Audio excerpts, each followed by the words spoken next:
Hi ha un proverbi arapahoe que diu que tots els arbres i les plantes són els nostres germans i germanes.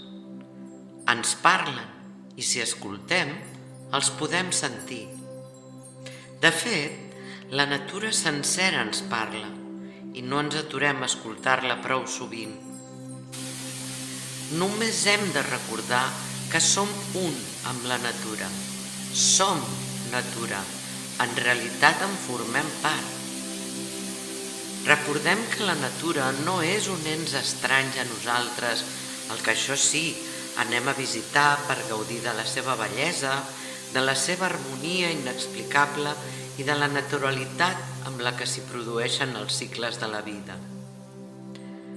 El territori no ens pertany, som nosaltres que hi pertanyem. Quan maltractem la natura, ens estem maltractant a nosaltres mateixos. I no cal que ens endinsem ara en per què hem oblidat que en formem part.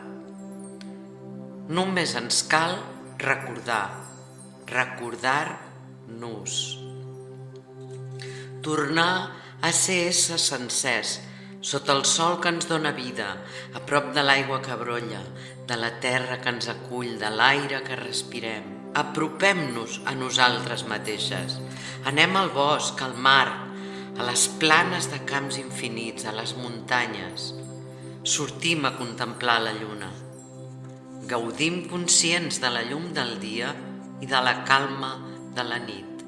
Ens toca desaprendre la separació i reaprendre qui som de veritat. Recordant qui som, què som, potser donarem un pas important cap a ser humans més sans i més feliços. Potser recordarem també com fa anys, segles, mil·lennis, érem capaços de mantenir un equilibri entre el nostre entorn i nosaltres mateixes. Sabeu què us dic? Que me'n vaig a passejar ara mateix, entre roures, alzines i pins, meravellant-me dels colors vius que m'envolten, i escoltaré amb atenció el que els arbres i les plantes en diuen.